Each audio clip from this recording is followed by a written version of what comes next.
When asked about the biggest obstacle in his way, he didn't say the NFL defensive coordinators. He didn't say the quarterback competition. He didn't say the fifth-round label that followed him into Cleveland like a scarlet letter. He said the altitude. And before you laugh, understand what that answer actually reveals about where Shedeur Sanders' head is at right now. Because a player who is worried about surviving in the league does not give that answer. A player who is scared of failing does not give that answer. Shedeur, you turned down $40 million guaranteed dollars. A lot of people think you're crazy. Do you have any regrets? Shedeur doesn't hesitate. He leans forward, looks directly at the camera, and says something that immediately goes viral. Zero regrets, not even for a second. And when people see what was actually in that contract, when they understand what those teams were really trying to do, they'll realize I didn't turn down $40 million. I protected my entire career. That's hard. Trying to be a light in darkness. It's hard. As a star, you got to create your own fusion. The star is so massive that the gravity of your own mass wants to crush you. But the inner core of what you are, the fusion, is the light. And it expands. And there was a constant struggle between the pressure of the mass on the outside and the inner fusion pushing all of the light out. $300 million guaranteed. And Brandon Marshall didn't even blink. What Shedeur said next could change the NFL forever. All right, guys, welcome back. Don't skip a single second of this video. And if this story touches your heart, give it a like, subscribe to the channel, and let us know in the comments. Where are you watching from? Let's begin. Listen, I don't care how many hot takes you've seen this week. I don't care how numb the internet has gotten to big numbers and bigger mouths. That moment in the hook wasn't just a quote. That was a line in the sand. The kind of line you draw when you're not asking the league for permission anymore. You're telling the league what time it is. Because when a player sits there, looks a proven NFL veteran in the eye, and throws out a number that sounds like it belongs in a video game and the room changes, you can feel it. Not because of the money, not because it's viral, but because of what it signals. It signals belief. It signals leverage. It signals that the kid across the table isn't thinking like a backup trying to survive. He's thinking like a franchise that already knows it's coming. And the part people keep missing? It wasn't even the words that hit first. It was the lack of everything that usually comes with a bold statement. No nervous laugh. No extra explanation. No, you know what I mean, filler. No trying to sell it. He didn't toss it out there and then look around the room to see if it landed. He said it like it was already written somewhere. That's why Brandon Marshall going quiet matters. That silence is the whole story. Because Brandon's not easy to move. You don't get 14 seasons in the league and become one of the sharpest voices in media by being impressed by every confident young dude with a camera on him. Brandon's been around real confidence. Hall of Fame confidence. I'm him confidence. And still, he didn't blink. He didn't argue. He didn't laugh. He recalibrated. And when somebody like that recalibrates in real time, that's when you know this wasn't some scripted bravado. This wasn't a social media stunt. This wasn't an agent whispering in his ear. Let me say it the way it needs to be said. This wasn't confidence. This wasn't hype. This was certainty. And certainty is different. Confidence is loud. Confidence performs. Confidence begs for validation. Certainty? Certainty is calm. Certainty doesn't chase. Certainty doesn't flinch when the room gets quiet. It expects the room to get quiet. That's why this moment is going to split fans straight down the middle. Half the people hear arrogance because they've been trained to believe young quarterbacks are supposed to be grateful, quiet, humble, patient. Especially if the league didn't stamp them as the guy on draft night. They hear a number like that, and they immediately want to punish the audacity. But the other half? The half that's watched this league play games with players.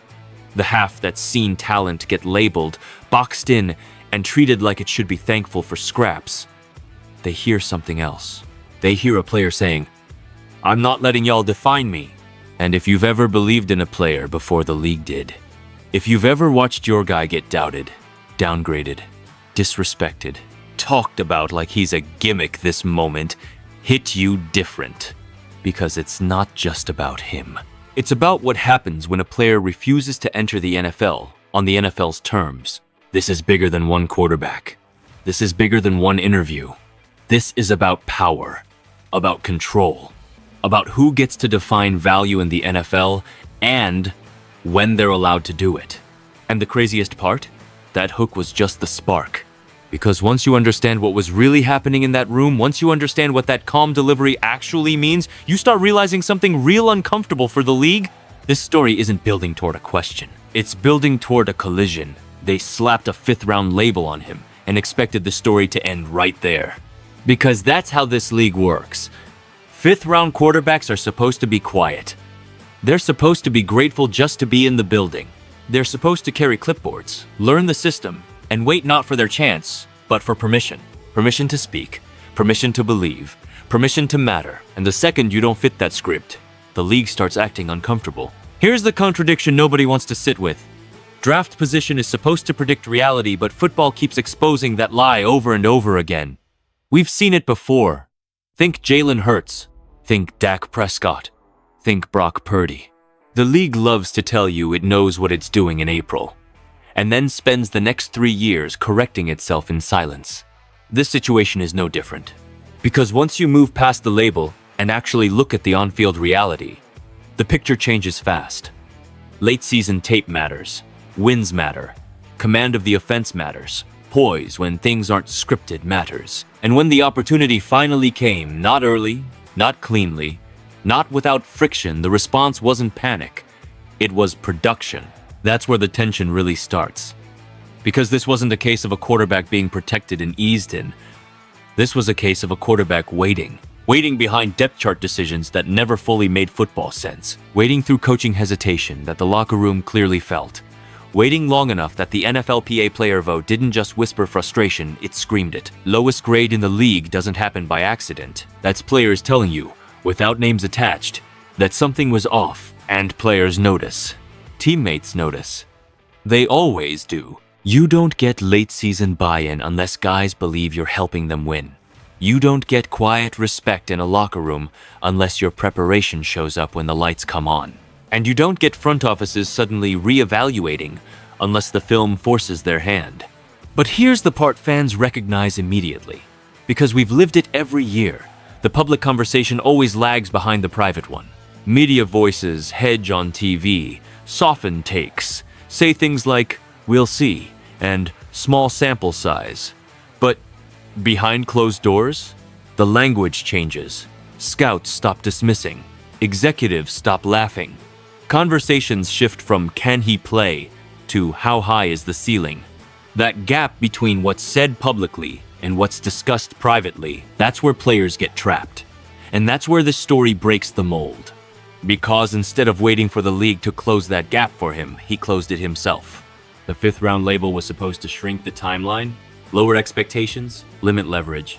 But everything that followed the delayed opportunity, the documented improvement, the locker room context, the votes, the wins, exposed how artificial that label really was. And fans see this pattern every single season. Talent waiting while politics decide. Ability sitting on the sideline while narratives get protected. And when that talent finally speaks up, suddenly the conversation isn't about football anymore, it's about tone. That's why this moment matters. Because this wasn't a player begging the league to catch up. This wasn't a player asking for belief. This was a player correcting the record and daring the league to argue with the tape. Let's be honest, the backlash was predictable the second those words left his mouth. Too early, too loud, too risky, too entitled. You've already seen it scrolling by. The same recycled takes, the same tone policing disguised as analysis. And the funny thing is, none of it is really about football. Not one bit. It's about discomfort. It's about control. Because here's the truth, nobody wants to say out loud.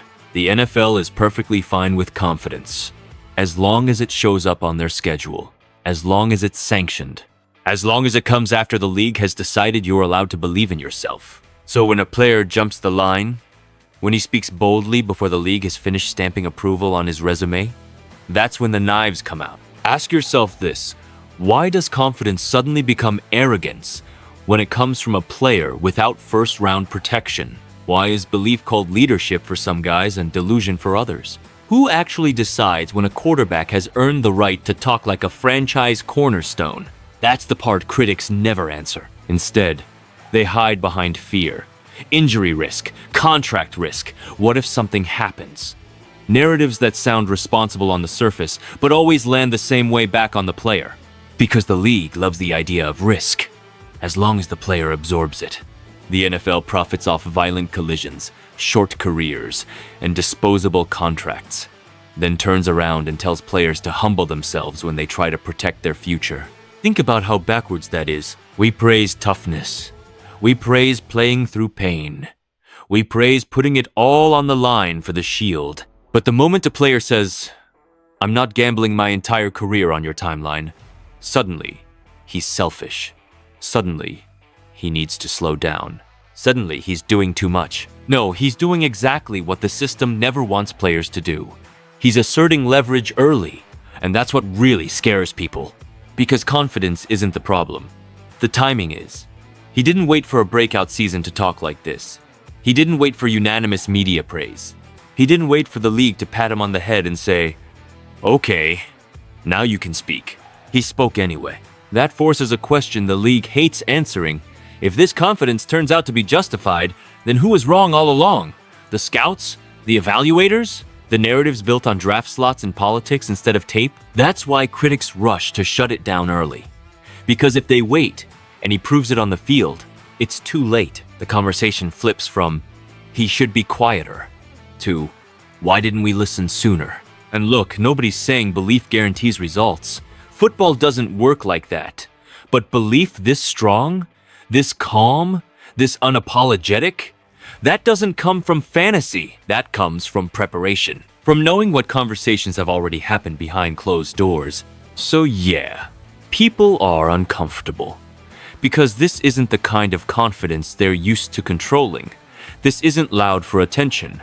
This is quiet and immovable. And that's the kind that changes power dynamics. Which is exactly why this debate is just getting started, and why the next part of this story matters even more. Here's the part of this story that makes executives shift in their seats. The leverage was already there before he ever opened his mouth. That's what people keep missing. This wasn't a quarterback waking up one morning and deciding to shoot for the moon. This was a quarterback who had already done the math. Performance, brand, market, timing, all of it stacked quietly in his favor. And when you understand that, the calm delivery suddenly makes perfect sense. Because leverage isn't loud. Leverage doesn't pound the table. Leverage shows up prepared. Start with the obvious, the football. Late season improvement isn't theoretical. It's on tape. The game slowed down. The decisions got sharper. The pocket presence stabilized. That's the part scouts care about most. And it's the part that always travels. When evaluators talk privately, they don't ask if a quarterback can make throws. They ask if he processes under pressure. And that box? It started getting checked. But the leverage doesn't stop there, not even close. This is a modern NFL reality that fans understand better than front offices want to admit. Quarterbacks aren't just players anymore. They're platforms. And when you've already established brand power before your rookie contract even defines you, the negotiation table looks different.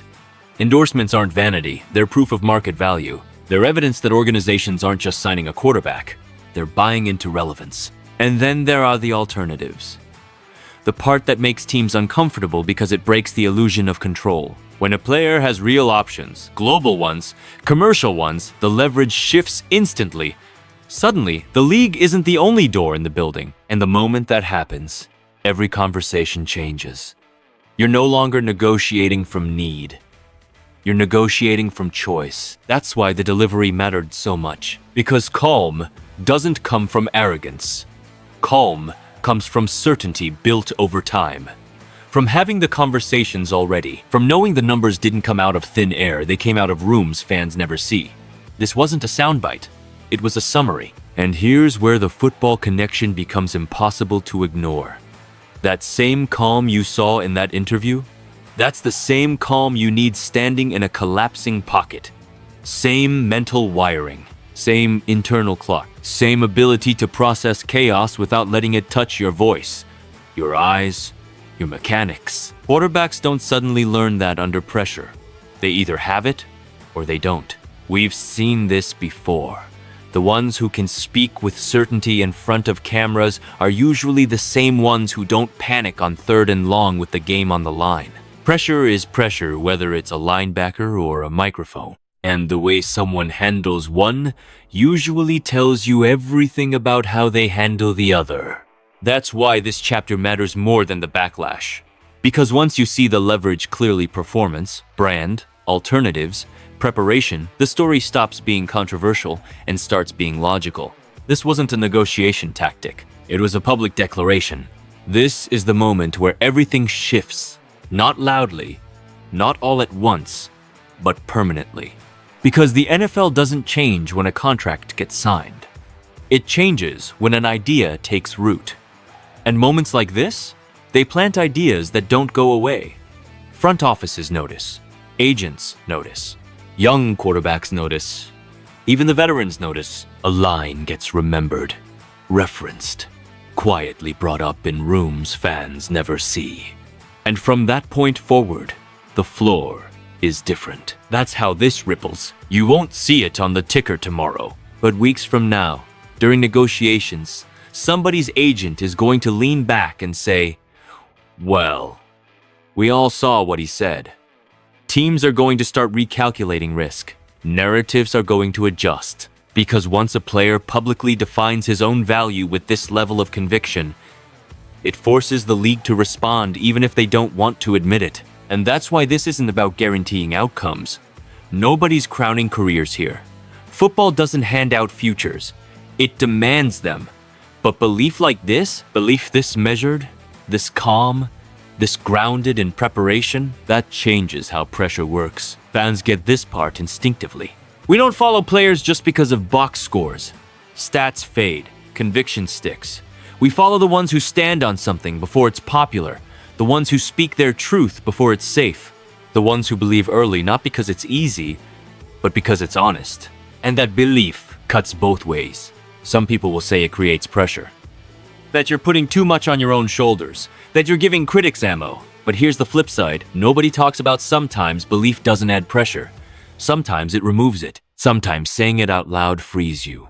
Sometimes the weight lifts because you're no longer hiding what you're aiming for. And that's the tension that makes this moment unforgettable. So ask yourself honestly, what did this feel like to you? Was this the most accurate self-assessment we've ever seen from a young quarterback stepping into his moment? Does belief this strong invite chaos? Or does it quiet everything else? And 5 years from now, when people look back on this clip, will it be framed as arrogance or as foresight? Because history has a funny way of rewriting these moments once the results come in. And here's what I know for sure, whether you agree with him or not, whether you love it or hate it, you felt it, you leaned in, you reacted, you debated, and that's how you know it mattered. This wasn't noise. This was a signal. So now I want to hear from you. Drop your take in the comments, not the safe one, the real one. Tell me if this was confidence done right, or a gamble that went too far. Tell me if this changes how you see him moving forward, because this conversation is just getting started, and the next chapter of this story is going to play out on the field. And if you want every update, every reaction, every pivot as this moment turns into something bigger, make sure you're subscribed, notifications on, locked in. This channel covers it all, and we're not backing off now. Because this wasn't the end of the story. This was the beginning.